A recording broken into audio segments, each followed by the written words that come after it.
Now in this big old bag right here is a bunch of cabbage collards. That's right, I said it, cabbage collards. It's just this type of cabbage. No, it's a type of collard. See, now even I messed up, but it's cabbage collards. This is just a smaller, shorter leaf. The head's a little bit different on them. They don't have the big broad leaf collards like most people are used to seeing, these dark broad leaves. These are a little bit lighter, a little bit easier to cook. I've always grown up using cabbage collards. That's the way my grannies always cooked them.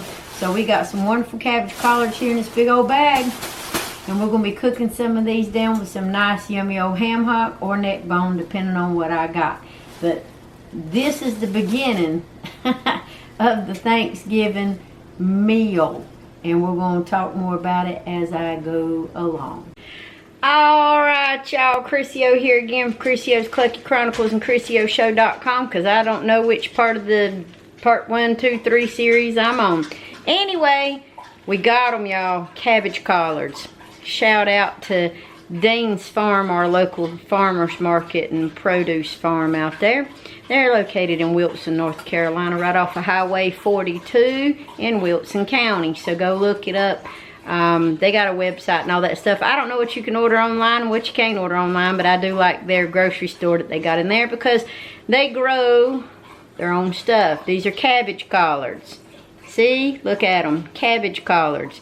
Now, I've already done a video on how to cook collards, but I'm going to run you guys through real quick what I do, how I do it, and we're going to get these things ready for our good old Thanksgiving holiday that we've got going on right now. As I said in a previous vlog, we prep these things 2 days in advance because all I want to do is warm these bad boys up on Thanksgiving. I don't want to be stuck in the kitchen all day long.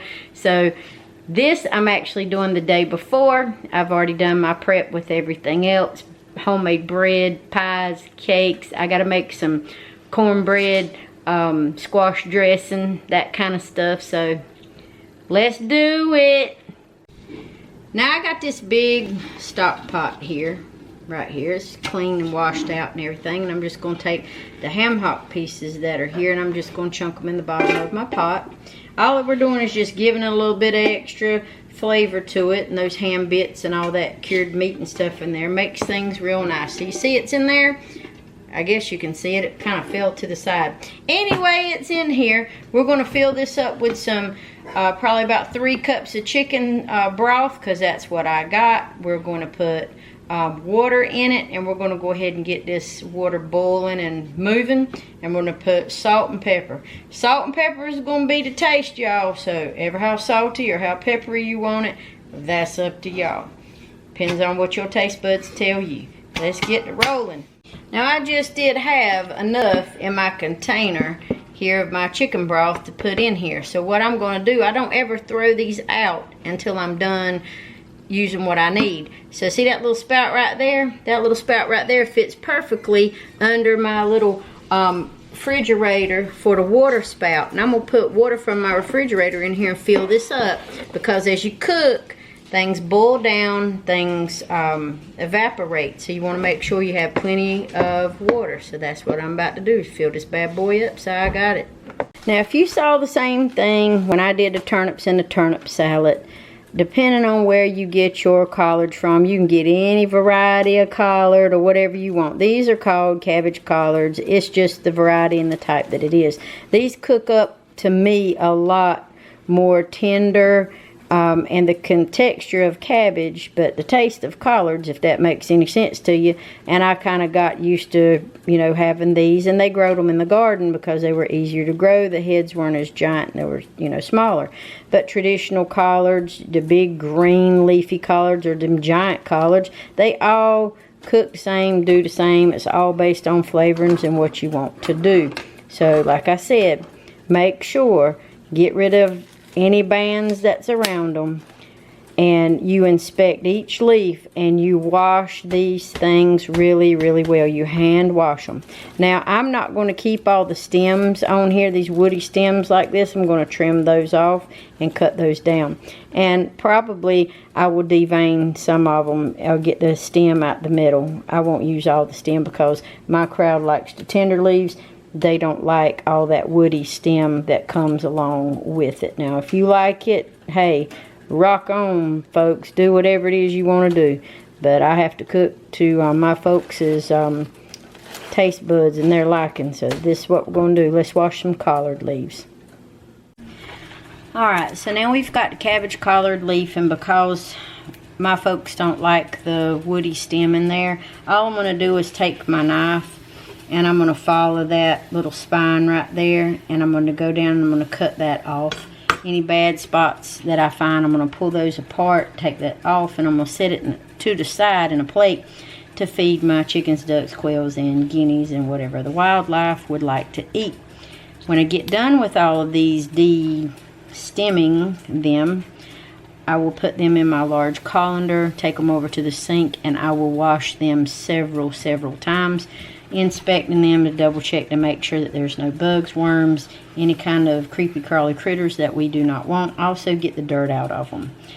And again, kudos to Dean's Farm Market, for fresh, wonderful produce. They're located in Wilson County, Wilson, North Carolina, so go check them out. I'm going to take my knife and run along the woody part of the stem here, and then I'm just going to cut across and take that out. It's like a woody, spiny stem. I'm going to put it to the side of my plate. Then I like to take, you can pull these leaves apart. You ain't got to cut them, but I pull these leaves apart. Any bad spots or spots that I don't particularly want in there, I will take them off, and then I will cut them again. And you can pre-chop your collards if you want to. We kind of like large leaves, and I like to go ahead and cook them like this and then chop them after the fact. But you don't have to. You can chop them just like this if you want to. Put them in your little colander, move them over, and get them ready to be washed. So let's wash some collards. Now you want to give these things thorough rinses and washovers and wash throughs. It's not enough just to soak them, because the dirt gets trapped into these grooves. So once you've washed them and you've soaked them and you've run them through 2 or 3 times, and get the water in there, just make sure that things are washed and there's no grime, no dirt, no nothing, and they're pretty fairly clean after you do this. Usually takes me about a good 20 minutes, 25 minutes to wash through several washes of collards. But once it's pretty clean all the way through, there's no dirt, no residue, nothing coming out, no sediment coming out the bottom into the sink here, then you're pretty good. Then they're ready to cook. Alright, now we're going to finish covering this with water. And remember, after I use my chicken stock, if I don't make a mess everywhere, which I usually do, I fill these boxes back up with water and just keep using them to refill the water with my filtered water on my refrigerator. Now we're going to put the lid on this. We're going to let these boil until all these leaves cook down and they're tender. Anyway, we're going to double check and make sure all these things are tender, nice and tender, and we're going to check them periodically. You're also going to make sure that you use plenty of salt and pepper. And I usually will put a little bit of onion powder in it, but that's up to you. That ham's going to cook them up real nice too. Alright, now you see these collards have been boiling and cooking on down. We're just going to taste the tenderness of the leaf. That's all we're going to do. And these collards, once they cook down, when I put them in my pan, I will chop them at that point in time with my bowl. Whatever I decide to use, might be a bowl. But we want to make sure that they are tender, they are good, and the ham in there is nice and wonderful. It's fogging up my glasses. I can't see a daggone thing. So let's take one of these leaves out. I'll set it to the side. We'll see how much longer it needs to cook. You got to take your time with collards. You can't cook it too fast. Alright, so we're checking these leaves out to make sure that they're good and they're tender on the end of this fork here before I move them over. Now, sometimes I reserve that pot liquor for other things. I may cook something else in it. It's good. There's nothing wrong with it. You can still use that water. It's seasoned to cook whatever you want to in it. Pot liquor, you can drink it. It ain't gonna make you drunk. See, even my oven said it ain't gonna make you drunk. That was my cookie sheet in there getting situated. Anyway, let's try this, see how it goes.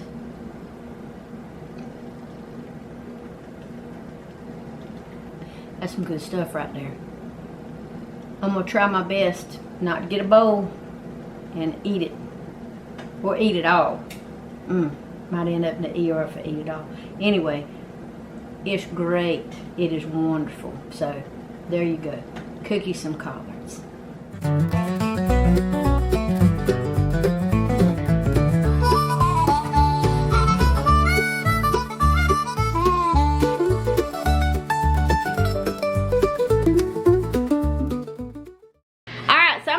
Do these in a set of series of cooking episodes, even though it's going to be around Thanksgiving.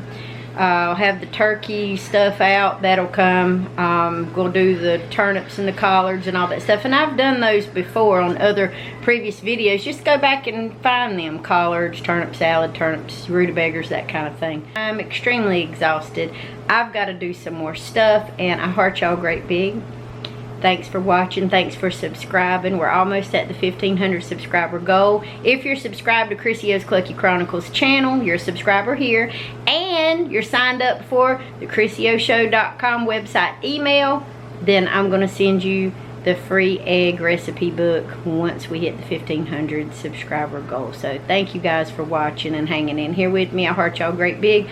More of my southern cooking stuff to go, and more things with the floofs to go. So let me go see what the guineas are setting my doorbell off about. And if you can't be good, y'all, just be good at it.